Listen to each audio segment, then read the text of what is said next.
Hello friends, how are you and what is going on? Today we will learn the new topic and the new topic is possessive adjective.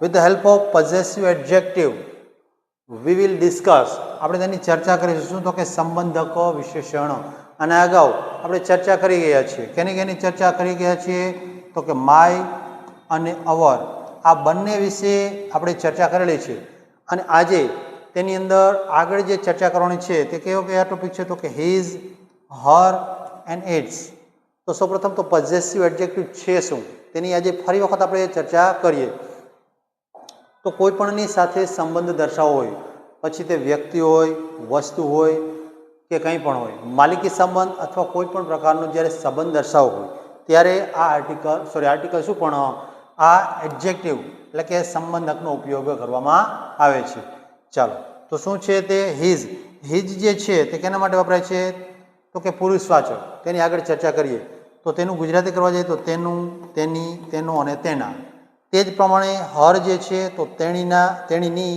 તેણીનો તેણીનું અને તેણીના એનાથી આગળ જઈએ અને ચર્ચા કરીએ તો ઇટ જે છે તેનું શું થાય તો કે તેનું તેની તેનો અને તેના બરાબર આની આજે આપણે ચર્ચા કરવાના છીએ તો જોઈએ આપણે તે એક પછી એક ચાલો સૌપ્રથમ જે ચર્ચા કરવાના છીએ તે છે હિઝ એટલે કે તેનું તેની તેનો તેના અને કોના માટે વપરાય છે આ શબ્દ તો કે છોકરાઓ માટે ટૂંકમાં કહીએ તો પુરુષવાચક સર્વનામ માટે આ વાપરવામાં આવે છે બરાબર તો તેનું જોઈએ આપણે સૌપ્રથમ વાક્ય છે ધીસ ઇઝ હિઝ બુક એટલે કે આ તેની બુક છે તો શું આપણે એનું ગુજરાતી કરીએ આ તેની બુક અથવા તો ચોપડી છે બરાબર આ તેની બુક છે તો અહીંયા જોઈએ તો આ તેની શબ્દ જે છે કોની સાથે કોઈક ની સાથે સંબંધ દર્શાવવાનો કોની બુકની સાથે બરાબર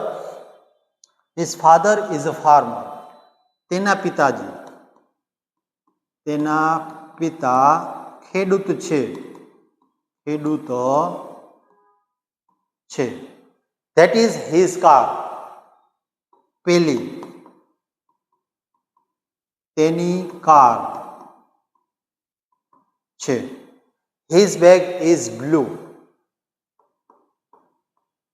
તેની થેલી આમ તો બેગ એટલે બેગ પણ ચાલે તેની થેલી બ્લુ છે બ્લુ છે કલરની છે બ્લુ કલરની છે બરાબર તો અહીંયા આપણે જોઈ શકીએ છીએ કે કોઈ પણ શબ્દ જે છે હિઝ અહીંયા પછી હિઝ આ શબ્દ જે છે તે કોઈક ની સાથે સંબંધ દર્શાવવા માટે રજૂ કરવામાં આવ્યો છે બરાબર ચાલો ત્યાર પછી બીજું વાક્ય નંબર 5 આઈ નો હિઝ બ્રધર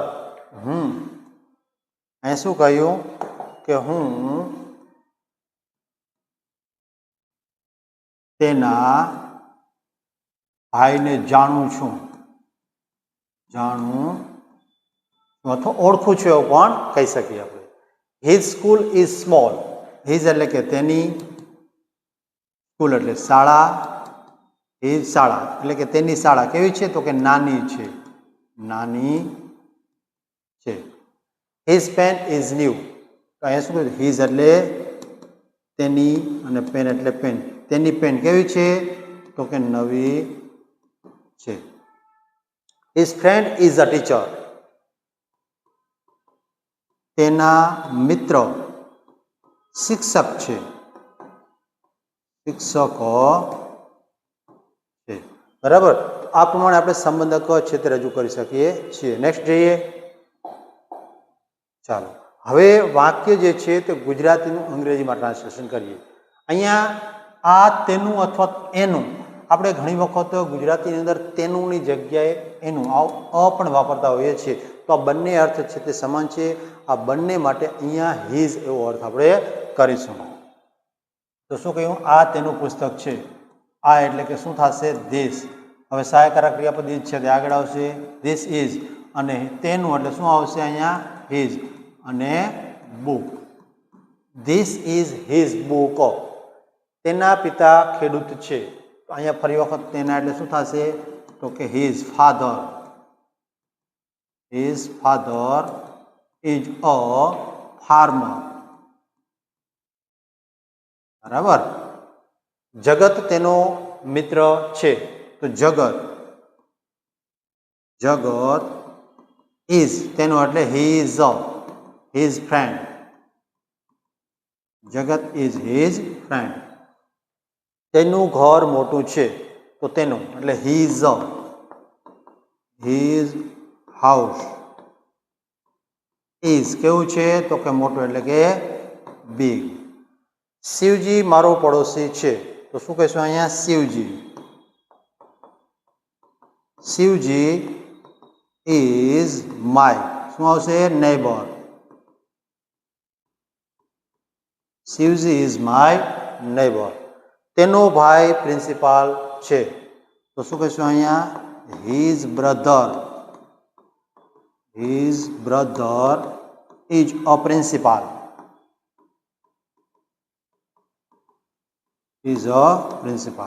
બરાબર. આ રીતે આપણે જોઈ શકીએ છીએ કોઈ પણ સાથેનો સંબંધ દર્શાવવો હોય ત્યારે સહાય સંબંધક તરીકે શું હિઝ વપરાતું જોવા મળે છે. ચાલો, ત્યાર પછી જે ચર્ચા કરવાની છે તે છે હર કોના માટે વપરાય? તો કે છોકરી માટે એટલે કે નારી જાતિ માટે વપરાય છે. તેનું ગુજરાતી કરીએ તો તેણીની, તેણીનો, તેણીનું અને તેણીના. જે તે વાક્યને ધ્યાનમાં રાખીને આ ચારમાંથી કોઈ પણ શબ્દ છે તે વાપરવામાં આવે છે. જોઈએ આપણે વાક્ય. This is her bag. આ તેણીનું બેગ છે. બીજી બાબત કે તેણીનું જે છે એની જગ્યાએ તેની જગ્યાએ તેનું વાપરીએ તો પણ ચાલે, પણ ફરક શું પડે છે આ બંને વચ્ચે તફાવત? એટલા માટે કે હિઝ અને હર વચ્ચે તફાવત ઉભો કરવા માટે આપણે તેણીનો શબ્દ વાપર્યો છે.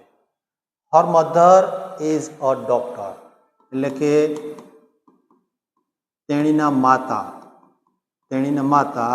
ડોક્ટર છે. શું કહીશું? ડોક્ટર છે. હર ડ્રેસ ઇઝ બ્યુટીફુલ. ફરી વખત અહીંયા હર એટલે કે તેણીનો ડ્રેસ સુંદર છે. Harshad is her brother. Harshad તેનો ભાઈ છે. અહીંયા તેનો નહીં, શું આવશે? તેણીનો. શા માટે? તો કે સ્ત્રીવાચકને ધ્યાનમાં રાખીને ચર્ચાને અહીંયા હર આવેલું છે, તો આપણે શું કરશું? અહીંયા તેણીનો ભાઈ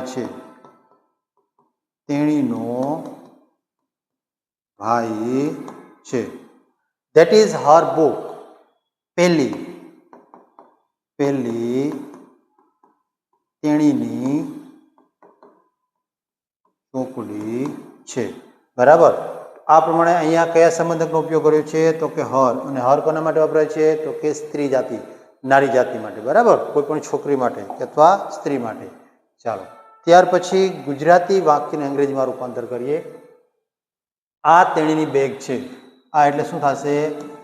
તો કે ધીસ ઇઝ હિઝ બેગ. તેણીની માતા નર્સ છે. તેણીની એટલે શું આવશે અહીંયા? હર. માતા એટલે mother. Her mother is a nurse. બરાબર. કૃપાલી તેણીની મિત્ર છે, તો કૃપાલી ઇઝ હર મિત્ર એટલે ફ્રેન્ડ. બરાબર. તેણીનું ઘર નાનું છે. તેણીનું એટલે શું થશે? તો કે હર. ઘર એટલે હાઉસ. હર હાઉસ ઇઝ કેવું છે? નાનું એટલે કે સ્મોલ. બરાબર. તો આ છે આપણા ગુજરાતીના અંગ્રેજી. અહીંયા પણ જોઈ શકીએ કે તેણીનો શબ્દ જે છે તેના માટે અંગ્રેજી શબ્દ કેવો વાપર્યો છે? હર. બરાબર. ચાલો, ત્યારબાદ રવિના તેણીની માસી છે, તો શું કહીએ અહીંયા? રવિના ઇઝ હર આંટી.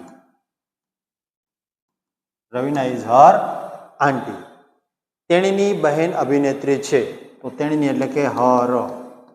બહેન એટલે sister. Har sister is an actress. બરાબર. તેણીનો ફોન નવો છે, તો અહીંયા તેણી એટલે કે હર phone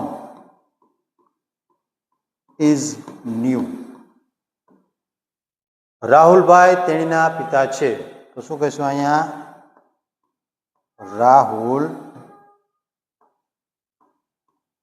Rahulbhai is her father. બરાબર. તો આ પ્રમાણે જોઈ શકીએ છીએ કે દરેક શબ્દ છે તે અને દરેક વાક્યનું અંગ્રેજી કઈ રીતે કરવામાં આવ્યું છે. ચાલો ત્યાર પછી હવે આપણે જઈશું તો કે ઈટની અંદર. ઈટ જે છે આ ઈટ કોના માટે વપરાય? તો કે પ્રાણી અથવા વસ્તુ. પ્રાણી છે, પક્ષી છે કે વસ્તુ છે, કોઈના માટે વપરાય. ટૂંકમાં જઈએ તો નિર્જીવ વસ્તુ તો નાન્યતર જાતિ. બરાબર. નાન્યતર જાતિ માટે દરેક માટે વાપરવામાં આવે છે. તેનું ગુજરાતી કરવા જઈએ તો તેનું, તેનો, તેની, તેનો અને તેના. બરાબર. કોઈ પણ શબ્દ છે તે જરૂરિયાત પ્રમાણે વાપરવામાં આવે છે. તેનું જોઈએ. ધ ડોગ ઇઝ વેઝિંગ ઇટ્સ ટેલ. શું કહ્યું કે કૂતરો, ઇટ્સ એટલે તેની, વેઝિંગ એટલે આપણે આમ તો ગુજરાતીમાં પટપટાવું એવો શબ્દ પણ આપણે કે હલાવવું. અહીંયા ઇટ્સ ટેલ, કૂતરો તેની પૂંછડી હલાવી રહ્યો છે. પ્રોપર શબ્દ વાપરવો હોય તો પટપટાવી રહ્યો છે એટલે આપણે કહી શકીએ. The tree has lost its leaves. વૃક્ષે તેના પાંદડા ગુમાવ્યા. આમ તો ગુમાવ્યા કરતા શબ્દ ખેરવ્યા વાપરીએ તો વધારે યોગ્ય રાખશે. બરાબર. તો શું કહીશું અહીંયા? ખેરવ્યા. આ પણ વાપરી શકાય. પછી the bird is building its nest. પક્ષી તેનો માળો શું કરે છે? તો કે બાંધી રહ્યું છે. બાંધી રહ્યું છે. The company changed its rules. બરાબર. કંપનીએ તેના નિયમો બદલ્યા. તેના નિયમો બદલ્યા. બરાબર. તો આ રીતે આ નાન્યતર જાતિનું એટલે કે કોઈ પણ વસ્તુ અથવા પ્રાણી, પક્ષી કે પશુ માટે વપરાતો સંબંધક એડજેક્ટિવ એટલે ઇટ્સ. ચાલો આગળ વધીએ. હવે ત્યારબાદ number 5 its tail is long. તેની અહીંયા શું કહીશું આપણે કે તેની પૂંછડી લાંબી છે. The lion rode from its den. અહીંયા રોડ એટલે ગરજુ અને ડેન એટલે તેની ગુફા. બરાબર. સિંહ તેની ગુફામાંથી અથવા તો ગુફામાં એ રીતે પણ લખશે. ગુફામાંથી ગરજ્યો. બરાબર. The computer has it's oven system. Oven એટલે કે પોતાનું. તો શું કીધું કે કોમ્પ્યુટરને પોતાની અથવા તો તેની શું કહીશું અહીંયા? તેની પોતાની સિસ્ટમ એટલે સિસ્ટમ અથવા તો તેની રીત. તેની પોતાની રીત છે. આમ તો સિસ્ટમો એટલે રીત કરતા સિસ્ટમ જ વાપરે તો વધારે અનુકૂળ રહે. Its eyes are red. તેની આંખો કેવી છે? તો કે લાલ છે. તેની આંખો લાલ છે. બરાબર. નેક્સ્ટ જઈએ. ચાલો હવે ગુજરાતી વાક્યનું અંગ્રેજીમાં રૂપાંતર કરીએ. પેલી તેની ડાળીઓ છે. શું કહીશું આપણે? પેલી એટલે ધીઝ. ધીઝ નહીં પણ શું થશે? ધોઝ. શા માટે ધીઝ? તો ધીસ માટે છે. Those are its leaves. પેલા સોરી લીવ્સ નહીં પણ શું આવશે? બ્રાન્ચીસ. પાંદડા નથી પણ શું છે? ડાળી છે. એટલે ડાળી એટલે બ્રાન્ચીસ એની જગ્યાએ બ્રાન્ચો. બરાબર. અહીંયા એક વચન જ રહેશે. તેની પાંખો મોટી છે. તો શું કહીશું અહીંયા હીઝ. પણ આપણે તો કેની ચર્ચા છે તો કે પાંખોની. પાંખો સામાન્ય રીતે કોનો હોય તો કે પક્ષીને. તો એના માટે આપણે શું આપીશું તો કે ઇટ્સ પાંખો wings. Its wings are big. બરાબર. તેના પગ લાલ છે. તો હીઝ, ફરી વખત ભૂલ થાય તો હીઝ ને શું આવશે ઇટ્સ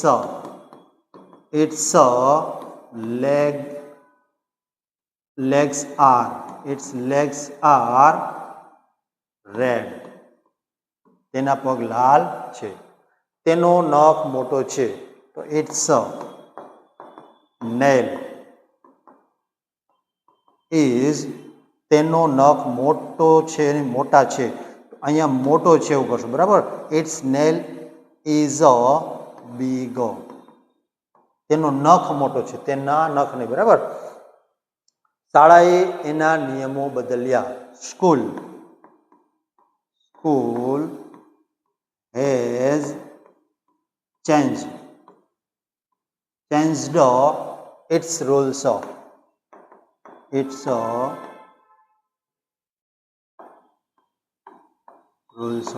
બરાબર. આ પ્રમાણે જોઈ શકીએ કે કઈ જગ્યાએ આ ઇટ્સ એટલે કે સંબંધક વિશેષણનો ઉપયોગ કર્યો છે. ચાલો મિત્રો, આ હતું આપણું આજનું પોઝેસિવ એડજેક્ટિવ. હવે પછી નેક્સ્ટ ટોપિકની અંદર આના પછી જે ચર્ચા કરશું તે હશે ધૈર્ય અને એના પછી. બરાબર. તો તેની આપણે ચર્ચા કરશું. તો એના પહેલાં આપ બધાને વિનંતી છે કે તમે બધા મારી ચેનલને શું કરશો તો કે લાઈક કરો, શેર કરો અને સબસ્ક્રાઈબ કરો, જેથી કરી અને આવનારા વિડીયો જે છે તે તમારા સુધી પહોંચતા રહે. Thank you. જય હિન્દ, જય ભારત.